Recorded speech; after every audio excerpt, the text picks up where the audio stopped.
Hello friends, this is Adit. Again I am here with the video of Super TET. Last time मैंने video upload की थी and उसमें काफ़ी अच्छे response देखने को मिले। बहुत से लोगों ने उसको लाइक किया, कुछ ने कमेंट्स भी किए, उस पर कुछ व्यूज़ भी आए, तो मुझे अच्छा लगा। और कुछ क्वेश्चंस भी लोगों ने उसमें मुझे पूछे और कुछ मेरे फ्रेंड्स ने मुझे पर्सनल क्वेश्चंस भी बोले या फिर पूछे और कुछ सजेशंस भी दिए। तो मुझे लगा शायद मुझे एक वीडियो और बनानी चाहिए, क्योंकि जिन लोगों के अंदर कुछ क्वेरीज़ हैं, स्पेशली मैंने देखा लोगों के अंदर करंट अफेयर्स को लेके काफ़ी क्वेरीज़ थी कि करंट अफेयर्स कैसे करना है, कितना करना है, उसमें क्या पढ़ना है। तो इसलिए मैं आज एक वीडियो लेके आया हूँ जो कि करंट अफेयर्स पे है कि इसको कैसे पढ़ना है। करंट अफेयर्स को, करंट अफेयर्स के लिए देखिए, आपको पता है कि बहुत सी अच्छी अच्छी साइट्स हैं। चाहे बैंक की स्पेशली जो साइट्स हैं वो करंट अफेयर्स पे बहुत फोकस करते हैं, क्योंकि जो बैंक के पेपर्स हैं उसमें करंट बहुत अच्छी आती है, बहुत अच्छे करंट लेवल होता है उनका। लेकिन जो उनकी कैप्सूल्स आती हैं या जो उनकी पीडीएफ आपको मिलेगी, तो आप देखेंगे या तो वो एसएससी की होती हैं या तो फिर वो बैंकिंग की होती हैं। ज़्यादातर वो बहुत डीप होती हैं या फिर बहुत फाइनेंशियल ग्रेड से जुड़ी हुई होती हैं। तो ये जो इस प्रकार की जो करंट अफेयर्स हैं वो हमारे लिए ज़रूरी नहीं है या उनकी ज़रूरत हमको नहीं है।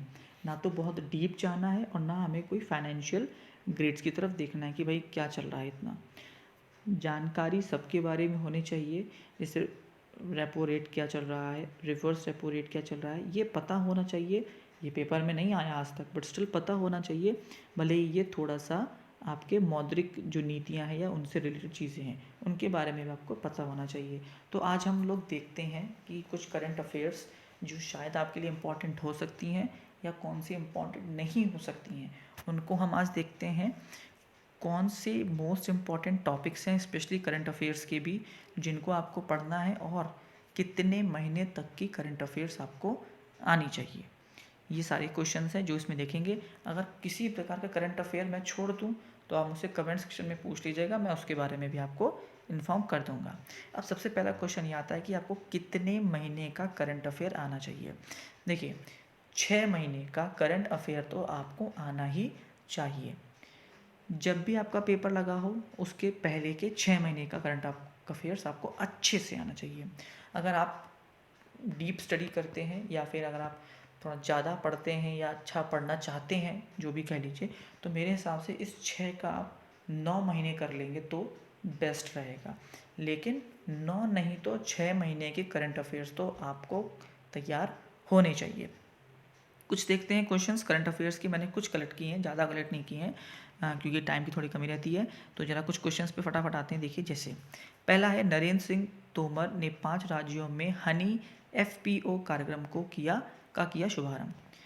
अब देखिए, जैसे ये नरेंद्र सिंह तोमर जी के बारे में आया। अब देखिए, वैसे तो ये करंट अफेयर आपके काम का नहीं है, लेकिन अब ये आपके काम का कैसे हो सकता है, क्योंकि आपको पता है कि नरेंद्र सिंह तोमर जी कौन है। आपके कौन है वो? कृषि से रिलेटेड मंत्री हैं।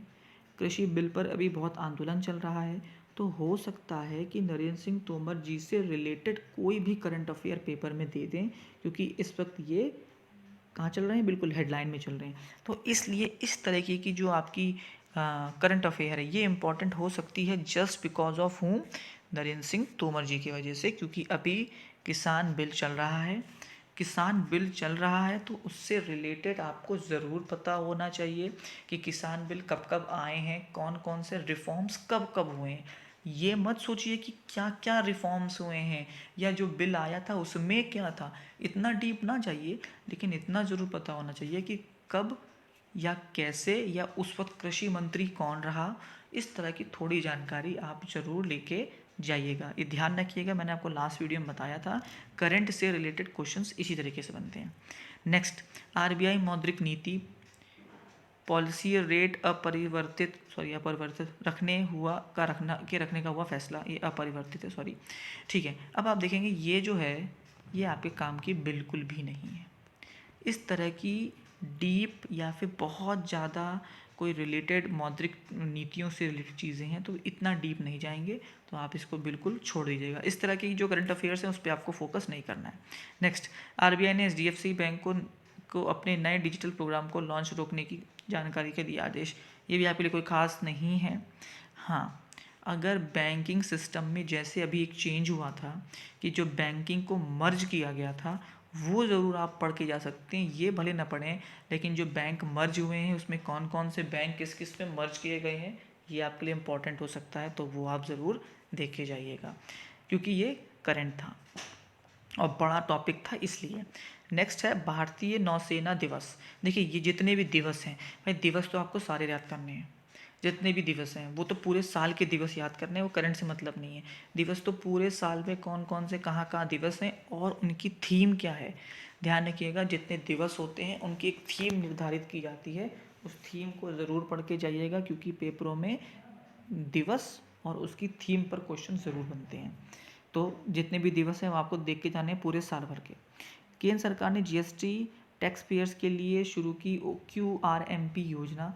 ये भी कोई बहुत अच्छा करंट अफेयर आपके यूपी सुपर टेट के लिए नहीं है, तो आप इस तरह के डीप करंट अफेयर को छोड़ सकते हैं। यहाँ मैं ये समझा रहा हूँ कि आपको कौन सा छोड़ना है और आपको कौन सा पढ़ना है, क्योंकि करंट अफेयर तो बहुत लंबा है। अभी अब दिसंबर का करंट अफेयर डाउनलोड करिए किसी भी, तो 40 पन्ने का करंट अफेयर निकल के आ जाएगा। क्या वो सब पढ़ना है? नहीं पढ़ना, टाइम वेस्ट नहीं करना है, हमें क्रीम चीज़ें पढ़नी है। तो यहाँ से ये देख लीजिएगा।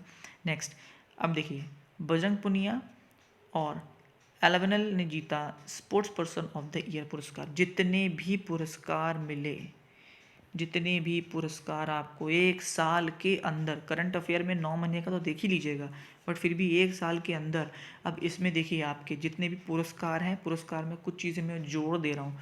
क्या जोड़ दे रहा हूँ तो सुन लीजिए।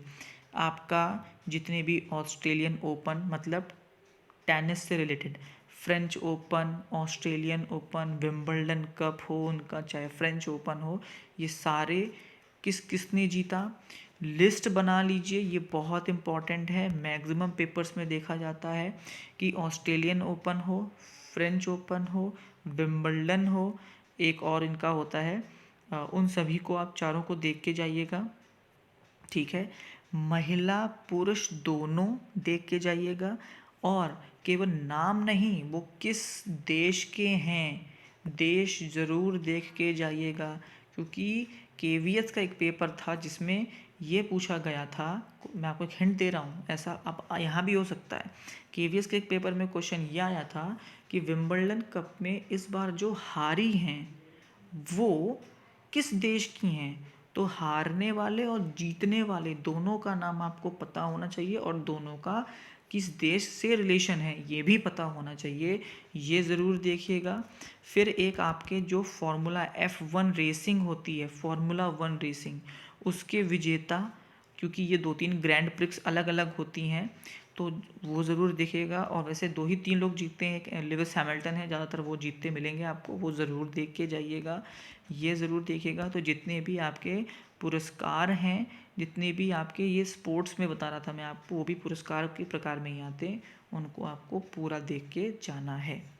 नेक्स्ट आते हैं यूनेस्को के विश्व व विरासत शहरों, सॉरी ये भी एक स्पेलिंग मिस्टेक हो गया है, बहुत काफ़ी स्पेलिंग मिस्टेक, सॉरी।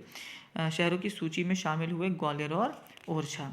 कौन कौन से ऐसे यूनेस्को की साइट्स हैं जिनको विरासत है, ये सॉरी विरासत में जोड़ा गया है, तो ग्वालियर और ओरछा। तो ये आपके लिए इम्पॉर्टेंट है क्योंकि यूनेस्को से रिलेटेड है। अब यूनेस्को का नाम आया तो देखिए, अब इसी से 2 चीज़ें निकल आई। पहले तो आ गया कि भाई विरासत में किन किस कौन कौन सी चीज़ें जोड़ी गई, ग्वालियर और ओरछा को जोड़ा गया। फिर ग्वालियर और ओरछा कहाँ पड़ता है, यही क्वेश्चन यहाँ से बन सकता है, और एक यूनेस्को से। अब यूनेस्को से क्वेश्चन, ये कहाँ पर इसका हेडक्वार्टर है, ठीक। तो यूनेस्को हो, यूनिसेफ हो, इस तरह के जितने भी हैं, WTO हो, इन सब के हेडक्वार्टर्स कहाँ पर हैं, तो आपके इनको सारे सबके हेडक्वार्टर्स पता होने चाहिए। और जैसे समिट्स होती हैं, और ये भी पता होना चाहिए कि अगर इनका कोई हेड है तो वो हेड कौन है, ये पता होना चाहिए। नेक्स्ट है, ये तो मोस्ट इम्पॉर्टेंट है, ये तो मोस्ट इम्पॉर्टेंट है, और आपको आपने हर वीडियो में देखा होगा, सूचकांक। ये तो सारे रटने ही हैं, जितने भी सूचकांक हैं कि भारत का किस सूचकांक में कहाँ पर कौन सा स्थान है ये तो 101% आएगा पहले से ही। सारे सूचकांक आप एक वीडियो डाल लीजिएगा, गूगल करिएगा कि इस साल के सूचकांक, उसमें सारे दे देगा, आप सारे नोट कर लीजिएगा। तो ये इंपॉर्टेंट है, मोस्ट इम्पॉर्टेंट है। नेक्स्ट एक आया, जो बिडेन और कमला हैरिस संयुक्त रूप से टाइम्स मैगजीन के पर्सन ऑफ द ईयर चुने गए। तो ये भी एक तरीके से पुरस्कार ही कह सकते हैं। लेकिन अभी देखिए जो बिडेन और कमला हैरिस जो है, कमला हैरिस कुछ लोग कमाला हैरिस कहते हैं, ये अभी नए प्रेसिडेंट बने हैं और वाइस प्रेसिडेंट बने हैं। तो इनके बारे में थोड़ा सा देख के जाइएगा, क्योंकि देखिए यूएस एक ऐसा देश है जो अभी भी दुनिया को चला रहा है, एक तरीके से कहेंगे, क्योंकि वो सबसे ज़्यादा क्या है, डेवलप देश है। तो उसके बारे में भैया नए बने हैं, तो थोड़ा सा देख के जाइएगा। अब यहाँ से देखिए क्वेश्चन बन सकता है, क्या बन सकता है, देखिए इंडिया और यूएस, इंडिया और जो यूएस हैं ये दोनों क्या हैं, एक डेमोक्रेटिक कंट्रीज़ हैं। ये क्या है, सबसे बड़ा डेमोक्रेटिक कंट्री है, और ये एक सबसे पुरानी डेमोक्रेटिक कंट्री है, मतलब जहाँ से डेमोक्रेसी चल रही है। तो जब यहाँ से क्वेश्चन बनेगा तो एक क्वेश्चन बन सकता है, क्योंकि ये प्रेसिडेंट बने हैं, तो क्वेश्चन बन जाएगा कि बताइए यूएस में कोई कितनी बार प्रेसिडेंट बन सकता है, या फिर इंडिया में जो प्रेसिडेंट बनने की एक लिमिट है वो कितनी लिमिट है। यहाँ से एक क्वेश्चन बन गया। अब देखिए आपको लगेगा कि ये गया जीएस में, जीएस भी है, लेकिन इनके प्रेसिडेंट बनने से वो क्वेश्चन जनरेट हुआ, तो आपको ये पता होना चाहिए, ठीक है। नेक्स्ट आ जाते हैं, यूएनईपी ने की साल 2020 के चैंपियन ऑफ द अर्थ पुरस्कारों की घोषणा। एक अगेन एक पुरस्कार है, ये ज़रूर देख के जाइएगा सभी पुरस्कारों को। ICC award of the decade 2020 की घोषणा की गई थी, जिसमें विराट कोहली को कुछ एक दिया गया था। तो ये भी पुरस्कार है, करंट में चल रहा है, आपको सभी अवार्ड्स देखने हैं। स्पोर्ट्स इवेंट में टेनिस की इवेंट्स देख के जाइएगा, बहुत इंपॉर्टेंट होता है, क्वेश्चंस आते हैं, और क्रिकेट तो क्वेश्चंस बनते ही हैं। अब देखिए एक आपको मैं और एक पूरा एक पैसेज सा है, इसको मैं पढ़ देता हूँ फटाफट ज़रा। ब्रिटेन के प्रधानमंत्री बोरिस जॉनसन को वर्ष 2021 के गणतंत्र दिवस पर प्रधानमंत्री नरेंद्र मोदी जी द्वारा औपचारिक रूप से आमंत्रित किए जाने की उम्मीद है। अब देखिए कौन आ सकता है इस बार, बोरिस जॉनसन आ सकते हैं। तो इस साल बोरिस जॉनसन आ रहे हैं, पिछले साल कौन आया था, क्वेश्चन बन गया। कहेंगे कि ये तो सर 2 साल पुराना करंट अफेयर, नहीं, इस साल कौन आया तो पिछले साल कौन था ये आपको पता होना चाहिए। इससे पहले जॉनसन ने अपनी ओर से अगले साल ब्रिटेन में G7 शिखर सम्मेलन, अब चाहिए देखिए, चाहे G7 हो, चाहे SCO हो, शंघाई कॉरपोरेशन वाला हो, सभी के बारे में आपको पता होना चाहिए, इनके हेडक्वार्टर कहाँ है और इसमें कौन कौन से मेंबर्स हैं। बहुत सारे ट्रिक्स हैं, आप उन ट्रिक्स के द्वारा इन सभी को आप याद कर सकते हैं कि G7 में कौन कौन है, SCO में कौन कौन है, सारे मेंबर्स आपको पता होने चाहिए। तो 2 क्वेश्चन यहीं से बन गए। देखिए पहला क्वेश्चन क्या बना हमारा कि बोरिस जॉनसन आ सकते हैं, पिछले साल कौन था, बोरिस जॉनसन कहाँ के प्रधानमंत्री हैं ये आपको पता होना चाहिए, और यहाँ से G7 समिट, उसके मेंबर कौन कौन है, उसका हेड कौन कौन है, ये बने कब थे, कब कौन सा न्यू ऐड हुआ, और ऐड हुआ तो इंडिया कब ऐड हुआ, ये आपको पता होना चाहिए। गणतंत्र दिवस परेड में आखिरी बार ब्रिटिश प्रधानमंत्री 1993 में जॉन मेयर मुख्य अतिथि थे। देखिए तो यही करंट है और यही आपका पास्ट भी आ गया, जीएस भी हो गया कि लास्ट कौन से आए थे, तो वो भी आपको नीचे दिया गया है। तो हर करंट अफेयर को बहुत ध्यान से पढ़ेंगे तो उसी में आपके जीएस के क्वेश्चन भी हैं, उसी में आपके करंट अफेयर्स के क्वेश्चंस भी हैं।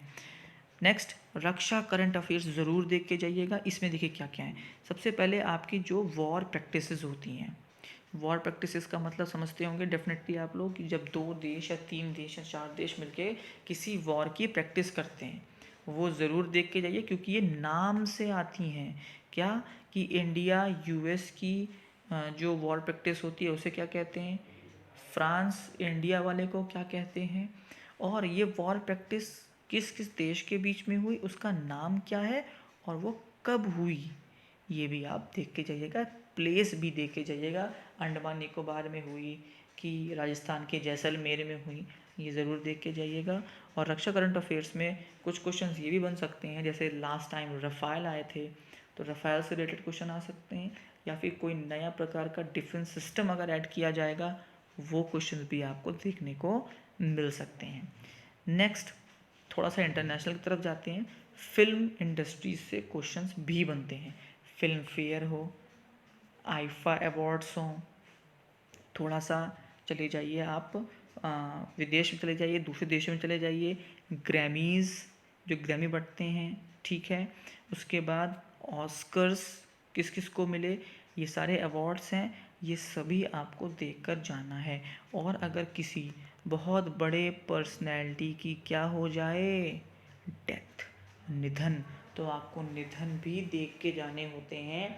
बहुत से पेपर में मैंने देखा है, इवन मैंने आई थिंक सुपर टेट में कोई क्वेश्चन था या फिर टेट में कोई क्वेश्चन था जो डेथ से रिलेटेड था, कि किसी की निधन हो गया था और वो क्या हैं।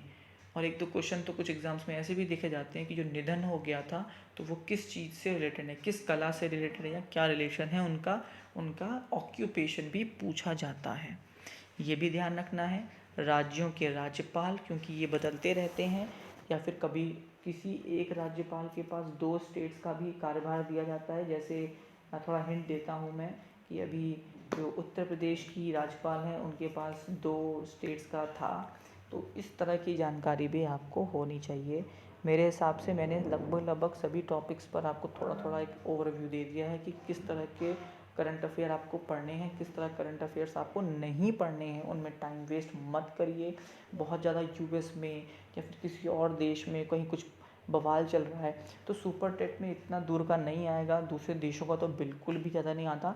लेकिन हाँ, जो मेन देश हैं, जैसे अब देखिए बोरिस आ गए तो ब्रिटेन से रिलेटेड कुछ क्वेश्चन बन सकते हैं, ठीक। जो ब्रिटेन अभी सिलेक्ट हुए हैं वो यूएस है, थोड़े बहुत क्वेश्चन बन सकते हैं। लेकिन नाइजीरिया में क्या हो रहा है, ऑस्ट्रेलिया में क्या हो रहा है, ये क्वेश्चन ज़्यादा नहीं पूछेंगे।